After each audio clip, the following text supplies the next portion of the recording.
Hi everyone, this is Ida of Created to Create. Welcome back to my channel. I wanted to share some rosettes that I created. I'm finishing up my my bee theme kits that I created. I want to thank all the ladies that purchased the kit. Thank you so very much. I really appreciate it, especially Miss Betty. Because even before I did the video, I did speak to her or send her a message, because she, even though I was saving up, collecting to make my kits, she actually did it before I did. So, you know, guys, I'm one of those people that, you know, they say, well, it's better to ask for forgiveness than for permission. And I'm the other way around. I'd rather ask for permission than I don't have to ask for forgiveness, because I don't believe crafting is worth hurting anybody's feelings or for, you know, to offend anybody. I'm one of those people. So I did speak with her before I did that. So thank you, Miss Betty, for being so gracious to me. But anyway, guys, I wanted to create, I added some extra goodies to the kits. And I have a friend who did place an order for one of the kits, and she loves rosettes, and she's always paying for them. And so I wanted to create some rosettes for her to match the kit that she purchased. And so I used the same ribbon, this gingham ribbon in the white and black, that I used for some of my little tags and some of the bows. So that's what I used to create these double layer rosettes. So the the back portion is ribbon, and then this is crepe paper, and then of course cardstock. So I'm going to share with you how I created these, and I actually love the way they look. And I'm not one that really uses rosettes a lot, but I know a lot of crafters do, and she loves them, so I create them for her. But I'm going to share with you how I created those. So using the same ribbon that I purchased to make the bows, that's what I used to create. And this is, I'll measure it for you. It is a wired ribbon, and it measures, I'm going to say about 1/2 inch to 5/8 of an inch. So it's either 1/2 inch or a little bit wider. And all I did was take just a piece of this, and I didn't even measure it. I just cut a piece off, but I'll measure it for your sake. So I cut a piece of ribbon, and this particular one measures, I'm going to say about 8.5 inches. I guess I should be using my new ruler. Now, what you're going to do with your ribbon, you're going to take the wire out. All you have to do is just hold on to the edge and push. You can feel the wire in there and push it out. And see the edge right here? I hope you can see that. You're going to pull one of the sides out completely. So just throw that away. Now, I do take a lighter and I burn the edges of my ribbon so it doesn't fray too much. And this kind of just seals them and keeps them from fraying. So that's what I use my lighter for. Now, the one side that does have a ribbon, pull out the wire a little bit and start gathering it. And then do the same thing on the opposite end. That way, you don't pull it all the way through, then you can't gather it. So you got to pull on both sides. And you just start gathering the ribbon. It's this simple, guys. You start gathering the ribbon, and you want to gather it as, let me turn on my hot glue while I'm talking. You want to gather it as much as possible to make the opening as closed as possible, because this is not like the paper rosettes that you can, I stitch mine. So I can pull till the hole is really small or closed altogether. Well, with this it's different because the wire's not going to do that. So I want to try and scrunch it up as much as possible. And then you're going to take both ends of the wire, and because it's very, very thin wire, you can actually just make a knot. So that's what I'm going to do here.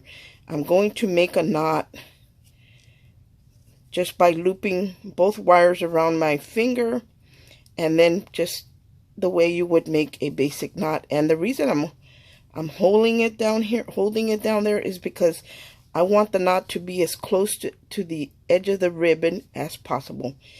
And now I'm just going to cut it off and throw it in the garbage. Now you are going to have a piece sticking up, and I usually bend that towards the center, and that will be covered up. It's not going to hurt anybody or anything like that. And now I'm going to just kind of fix my ribbon for the opening to be a circle as round as I possibly can.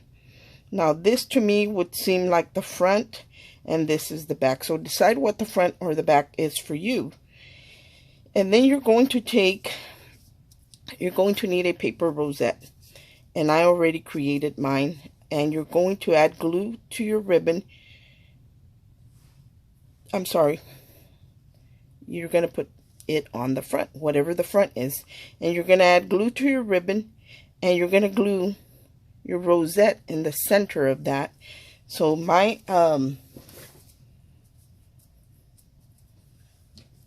my hot glue gun is getting hot, but it will only take a minute. So I'm just going to give it a minute. And then I'm going to adhere it. Okay. Not sure if it's hot enough yet.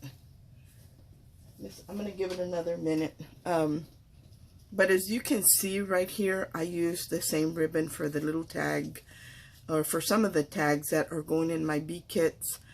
Not sure if the mail is running today, but if the mail is running today, I want to try and get the kits out today, or most of them out today and the rest tomorrow, because I'm adding little extras to them. Let me see if my hot glue is hot. Yeah. So all you're going to do is add a ring of glue all the way around. And then you're going to take your rosette and you're going to put it in the center. In the center of your ribbon. So that gives me that nice little edge. But now we have to cover the back. See how the back doesn't look so pretty? And you can even see the thread where I stitched it. And the reason I use that color instead of black is because when you stitch your rosettes, you really need a strong thread. And I don't have a strong one in black, but that's not going to show. So I'm still going to cover it up. So with my hexagon dies, I linked these in my bee thing kit video.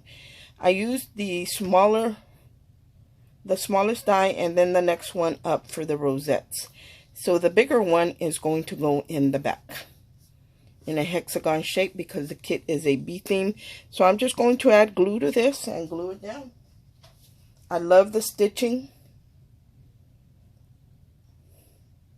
on the die. I really like this die. It's not very big. You don't get very many big ones, but for this project it worked. And you're just going to center the hexagon in the back. So there's the back. Now the back is nice and clean. You're going to flip it to the front and you're going to do the same thing with the little one. And the reason I did the little one, because if I used a bigger one, it would cover up the it would cover up most of the crepe paper, and I didn't want it to do that. So I used the smallest die in the set.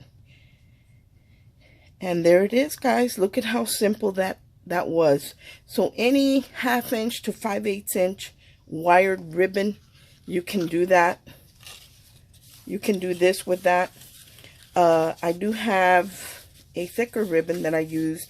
And the reason I didn't make any of the fabric rosettes for that is because I'm afraid that if I cut it narrow the way I need it, that I'm going to waste a lot of the ribbon, and because it's going to fray. So I didn't do that because I think this roll was $8 a roll. So I didn't really want to waste. I try not to waste, guys. But that's how I did these rosettes. I just wanted to share it with you guys because I want to send out my friend's package, and I wanted to complete all her all her little rosettes. Thanks for watching. I hope everyone is having a great day. If you're looking on how to make the stitch rosettes, I believe Tara Finch on YouTube has a video on how to stitch them together. So she has a really good video. If I find it, I will link it in the description box. And if I can find this ribbon, a link for this ribbon, because I bought mine not locally, but in the town next to us, over a town over. And but like I said, any wired ribbon would work as long as it's narrow. But if I can find one like this and you want to create something like this, I will definitely link the hexagon dies and narrow ribbon, wired ribbon that would possibly work to create this project. Anyway, guys, thanks for watching. I hope everyone is having a great day. Also, another thing, I don't know about y'all, but when I'm sewing, I tend to prick myself with the needle always in the same spot. So what I did for that, I got one of the finger protectors that you can find at the Dollar Tree, and I cut it down because I have fat fingers, guys. So I cut it down only to cover the very tip of my finger, so when I'm stitching, I used it more like a thimble than a finger protector for hot glue and stuff like that, because this is made of silicone for hot glue. But I just used it as a thimble and just cut it down as short as I needed it to be. That way it just protects the tip of my finger. Anyway, guys, thanks for watching. I hope everyone is having a great day. I hope that this inspires you to try this, because these are different rosettes that I personally haven't seen anybody make these with fabric ribbon. So I think they look great. Thanks for watching. Bye.